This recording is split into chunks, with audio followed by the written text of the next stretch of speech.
numbers on Super Chris Prather. 15-18, no titles, but lately, man, has he turned it on. This guy's accountant's going crazy right now, right? He's like, hey, he only made $112, and now in about 15 months, he made $300K. We got to hide some of this. Chris Prather joined now by Kimberly. Thanks, guys.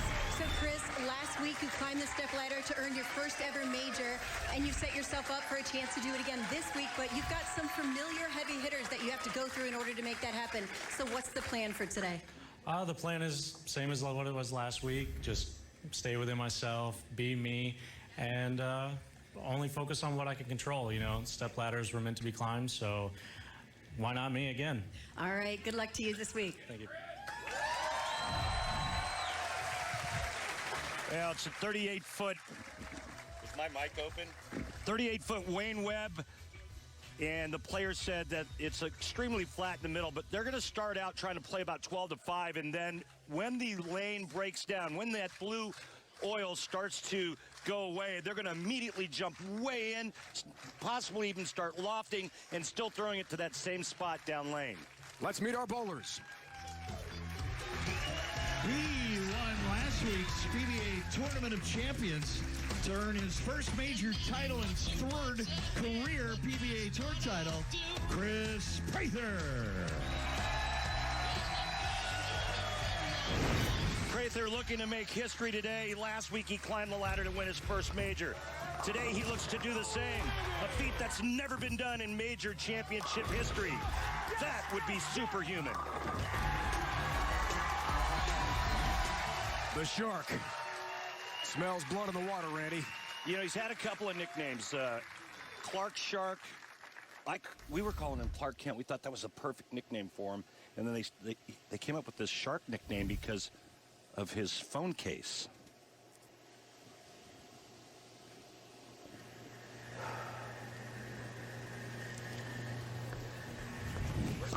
His day underway in Columbus. A high shot, double wood, and a 10-pin.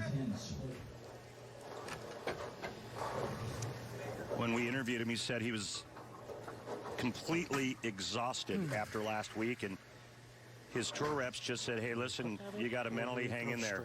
And I think one of the things that really helped Chris throughout the week was he was never out of the top 10 5 out of the 6 rounds.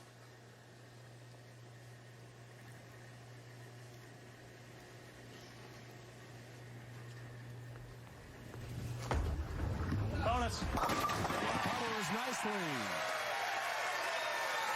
Very sweet spare early for Chris Prather.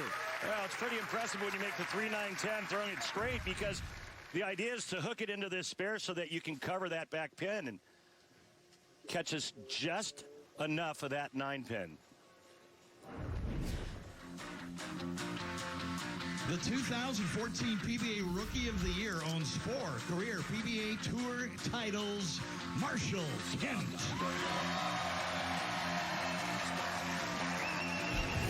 And Marshall looking for his first win since 2017. He told us, Dave, he's mentally put it all back together for 2020, and his physical game is better than ever. This one's for Dad. As is the new look. Freshly shaven, and Kimberly will tell us that story in a moment. As in a couple of hours old. That fresh.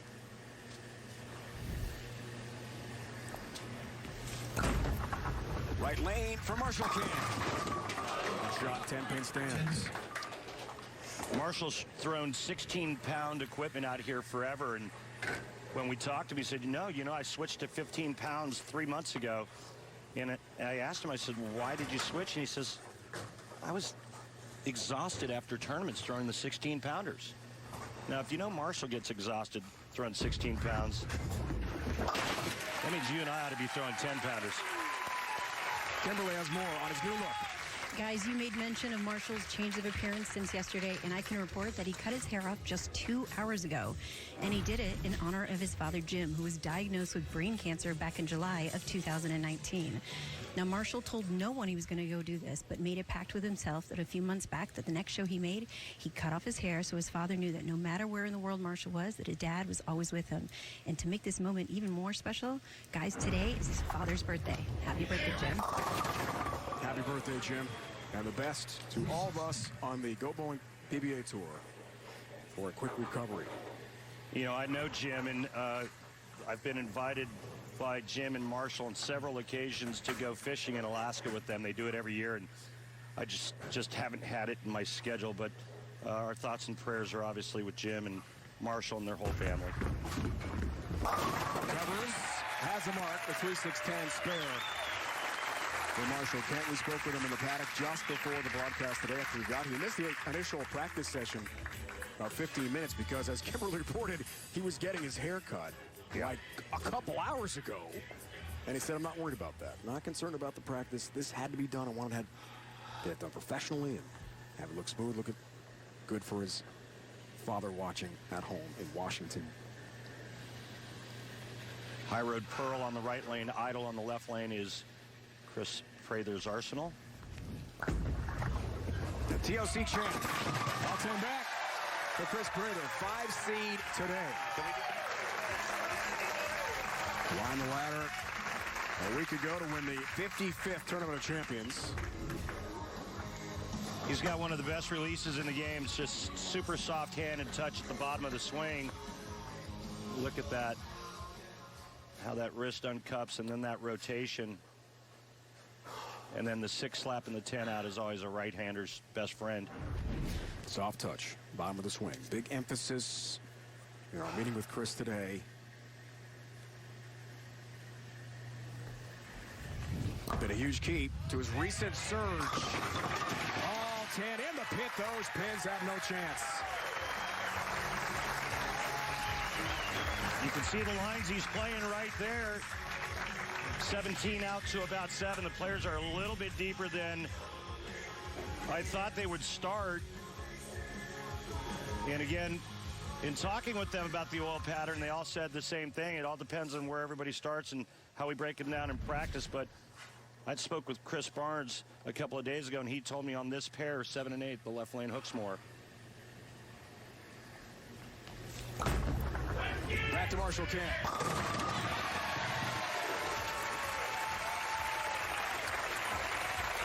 Right lane, big strike. And it was interesting in meeting with Marshall. When the players get ready in their locker room, he seemed so relaxed, Randy, at ease with the new look and his goal for the day. I think Marshall's in a different place now because of his father's situation. And, you know, he said he went home after the summer and went home to work on himself. Left lane, cross it over. Oh, well. Sometimes you go Brooklyn, baby.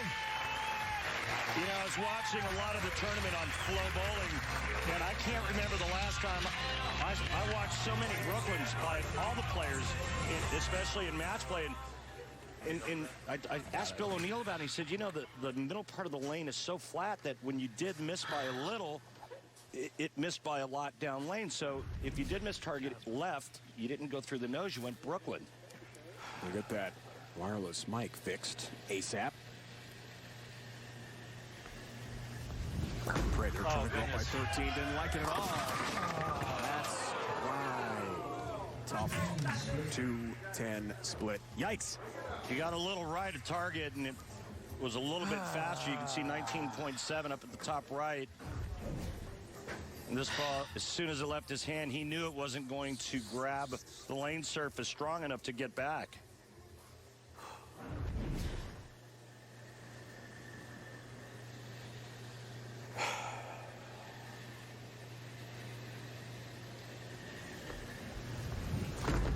Oh, shooter. Liked it.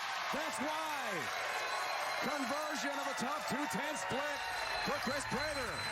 Big time. He's going to take a re-rack and buy a little time, but, yeah. I'll tell you what, confidence is a beautiful thing, and he's full of it right now, and he should be.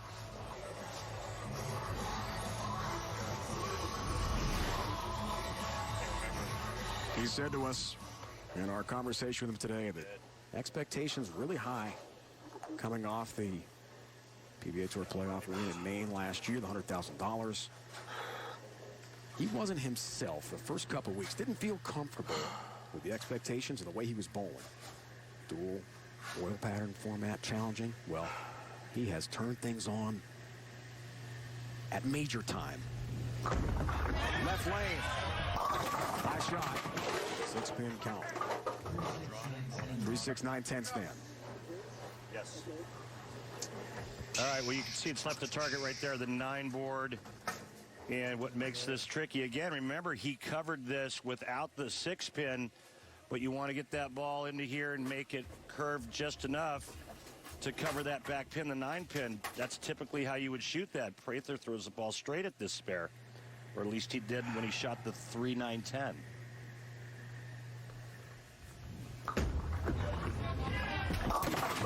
10-pin stands, open frame. And that's, you know, that's the risk reward. You get too much of the 3-pin and you chop the 10 off. You don't get enough of it, you miss the 9-pin. On the bench, Marshall Kent, 14-pin lead. My only question mark is, he threw it straight at the 3, 9, 10. Why wouldn't you do the same thing to that?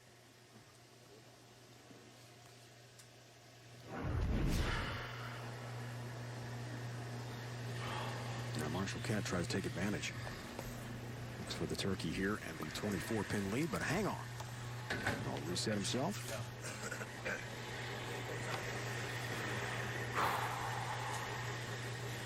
Marshall told us he didn't have a very good look on the fresh patterns this week. He said, yeah, I really had nothing. I just kind of grinded it out until the oil pattern exploded, and then I jumped in about 20 boards to the left and got real steep through the front part of the lane. Really started to cut the first 15 feet.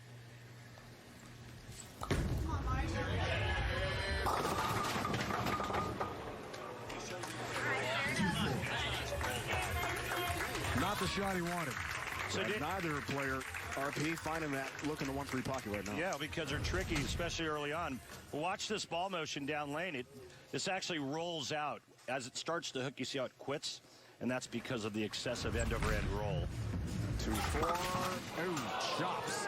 And the 4 stands. And Marshall Kent returns to favor. Chris Prather and an open frame. New match again. Yeah, hard to do from that angle, really.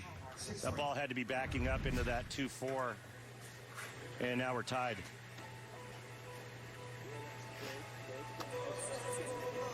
Gonna think this one over and take a re-rack. Lots of thinking here early in this match for the 4-seed Marshall Kent. 4 titles, none since 2017, and no majors. Best finish in a major, 2016 U.S. Open in Vegas. He was the runner-up. Knocked off Prather head-to-head in match play. Left lane off the re-rack. Better, but a 10-pin stands. Really nice shot there for Marshall Kent, using 2 different bowling balls. That ball actually went through the pins a little bit better, as it had a little more continuation.